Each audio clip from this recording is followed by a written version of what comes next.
Hey, what is going on YouTube? Welcome back to the channel. As you can see, I just got done with a very busy day of shipping. I actually have a little over 100 orders right next to me, almost 200 actual items, which is crazy. It's been a very long day of shipping. This long day of shipping prompted what I think is going to be a pretty fun video today. Today I'm actually going to talk about the 7 things you can do for your e-commerce business to boost sales in 2022. Okay, so it's a new year. I know everybody is probably eager to grow their business. I'm the same way. I feel like I've gotten off to a very good start to this year. I am backpacking off of the successes and mistakes I learned during last year, and I'm putting a few new things into effect that are definitely generating me a lot more sales. So I want to talk about a few of those things here today. It should be a fun video. But first, if you don't know who I am, let me introduce myself super quick. My name is Jacob, and I am a full-time online reseller. So I buy and sell stuff online, primarily clothes. If you see behind me, there's a bunch of clothes on racks. I work out of storage units. This is one of them. So yes, I primarily sell soft goods on sites like Poshmark, eBay, Meacari, stuff like that, and a little bit locally. So I am a entrepreneur, I am a business owner, and if you are similar to me, you're all about the flip life, hustle, you are entrepreneurial spirited, business minded, and this is the channel for you. Documenting the growth of my business throughout this channel, kind of like a video diary, trying to help you guys along the way. We're building a super cool community here of entrepreneurs. So if you want to be a part of this community, obviously subscribe, like, comment. You guys are the best. Let's get into the 7 things that can help boost your sales this year in 2022. So number 1, and this one is very important, and it's going to seem obvious, and a lot of people already know this, but I don't think they recognize it enough. You have to know your business model, stick to it, and be honest with it. And that's where I think a lot of people definitely mess up.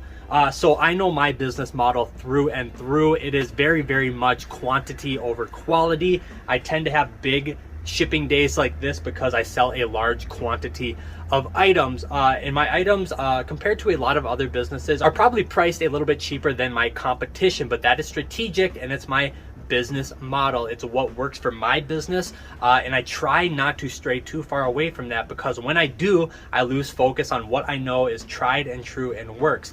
Now, your business model might be completely different. Maybe you sell higher quality things for more expensive prices, and that works for you. I think what happens a lot of times is people will develop a business model that they know works, and it seems to have a decent success rate, but then they get little bits of information on how to maybe do something else, and they try that, and then they stray away from a probably proven business model. I think as people, when we stray away and lose focus of things that work, I actually think that can be detrimental to ourselves and our business. Now, that's just my theory, and that's just from my experience of trying a whole bunch of different things as an entrepreneur. I have found that my business is its healthiest and I'm my happiest when I stick to my business model. Right, number 2, you have to know your numbers, and this is very serious and crucial. And as an entrepreneur and business owners, you probably understand this as well, but please guys, you just have to know your numbers,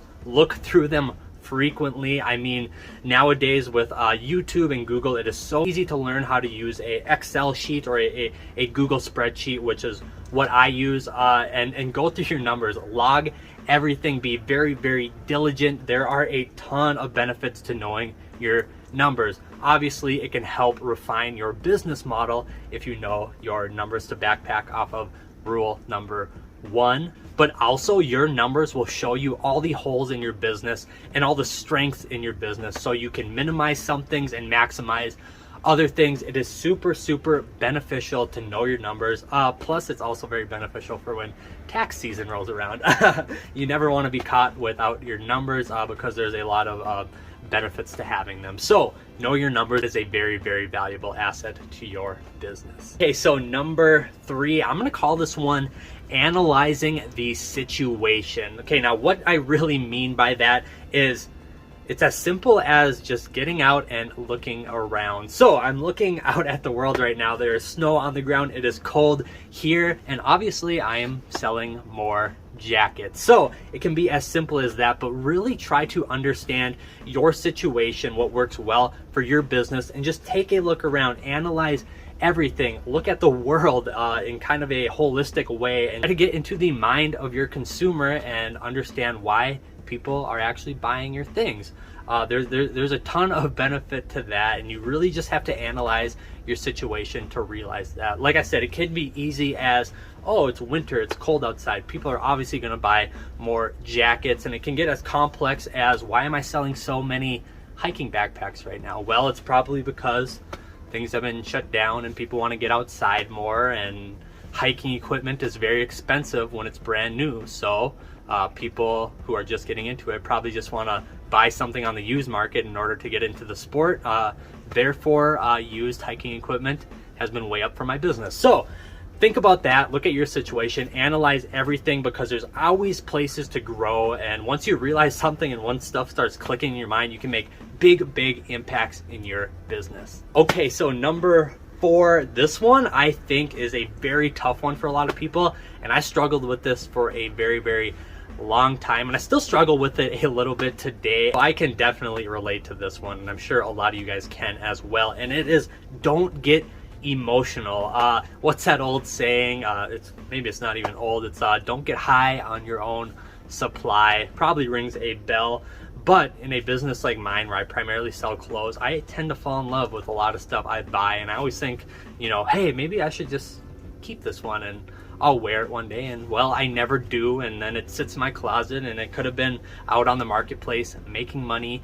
I think in a business like mine, where I go through, specifically mine, where I go through a ton of clothes on a weekly basis, I just love it, and I would love to have everything in the world, but I know I can't if I want my business to succeed. So don't get high on your own supply. Don't get emotional with the things you're selling. It's probably better on the marketplace than it is in your house or your closet. And I'm not saying, you know, don't be prude about this and you can never keep anything that you buy to sell or whatever. You just have to walk a fine line with everything, and I think that's just an example of it. So don't get too emotional, because it could end up costing you. Okay, number 5. Now this one is going to be a little bit more introspective, if that's the proper word. I really don't know. Not that great at vocabulary, and I use things in the wrong place all the time. But number 5 is be creative. Okay, so what do I mean by being creative? Suppose the very essence of what I mean by being creative is, well, trying new things. So yes, this is going to kind of contradict my first rule I talked about today of sticking to your business model. But like I said, life and business is like walking on a tightrope. You just can't lean too much one way. I absolutely think there is a benefit to trying other things in your business and being creative and getting out of your comfort zone. And I will reiterate it, if you have a proven business model and it's working very well, I encourage you to stick to that. But if you have a business model that isn't working very well, then you might need to be a little creative in trying different things. Now, what do I mean by trying different things? Well, just do things that you aren't already doing. Sometimes a business model, all it needs is a little tweak or something a little different, and things start working like magic. So be creative.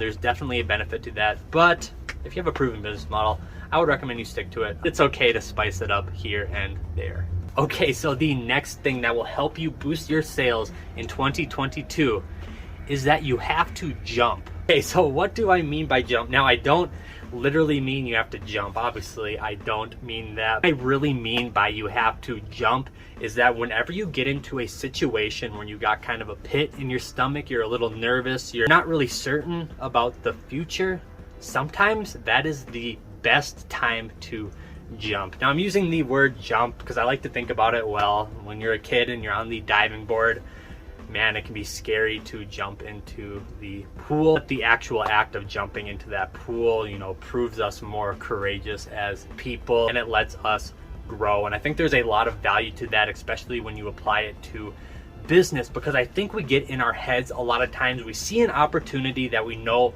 will work, but sometimes we're a little too scared to run after it. And sometimes, you know, I've been there before, faced with situations where it's almost, I know this is going to be so beneficial, but it's totally out of my comfort zone. And I just have to think to myself, this is the time to jump. You know, even when I have that pit in my stomach and that uncertainty, there's some real merit to pushing yourself, to getting out of your comfort zone. In my experience, that has not only helped me grow as a person, but as an entrepreneur. Not only is it good for you, but it's good for your business. So next time you get that pit in your stomach, don't be afraid to jump. All right, now the last thing that is almost guaranteed, I don't throw a lot of guarantees out there, but is almost guaranteed to help you grow your sales or boost your sales in 2022.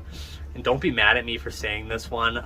This one might be a little cliche, but nonetheless, a lot of cliche things are pretty true. And that is, you have to work hard. Yes, you have to work hard. We all know that, but it comes at no surprise. I was up since what, 6 a.m. out here getting all these orders ready. I mean, this stuff takes a lot of hard work, and I think that sometimes when we see a little bit of success or a little bit of stability or any of that, it's very easy to become complacent.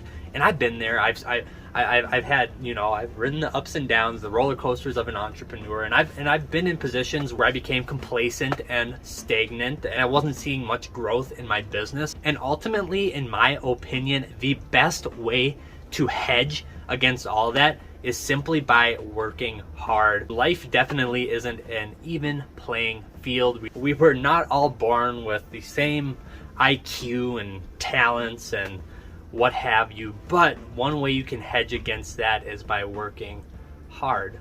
There's a lot of merit to that. And obviously, when I hire on more employees one day, you know, there's a good chance I will probably hire the person who's willing to show up at 6 a.m. rather than their counterparts, probably smarter but likes to come into work at 8 or what have you. You know, the phrase working hard is as old as time, and we probably hear it more often than we hear other things, but I don't think that's a bad thing. Wanted to include it because I don't think we can hear it enough. So yes, work hard. That's a great way to hedge against slow sales. So get out, work hard, and I know everybody who is subscribed to this channel already does. So I guess this message is for the ones who aren't subscribed yet. So yes, work hard. It'll definitely benefit you. All right, so that's it. That was 7 things. Well, I held up 8, but that was 7 things that will help boost your sales in your e-commerce business in 2022. And maybe you're watching this and you don't have an e-commerce business yet. Go back, watch it again, take some notes for when you start your own one day. That would be super cool. And obviously stay tuned for all my upcoming videos, because I'm trying to help you guys along the way through the failures and the successes of my business. Better get all this stuff out to the post office. It was a long day. Day's not over yet. I'm kind of running out of daylight a little bit. I'll head home and start doing the computer work. But that's today's video. I hope you guys had a good one. I hope I was able to help you. More videos on their way. Meantime, have a good rest of your day and be good to one another. And I'll see you guys next time. Peace.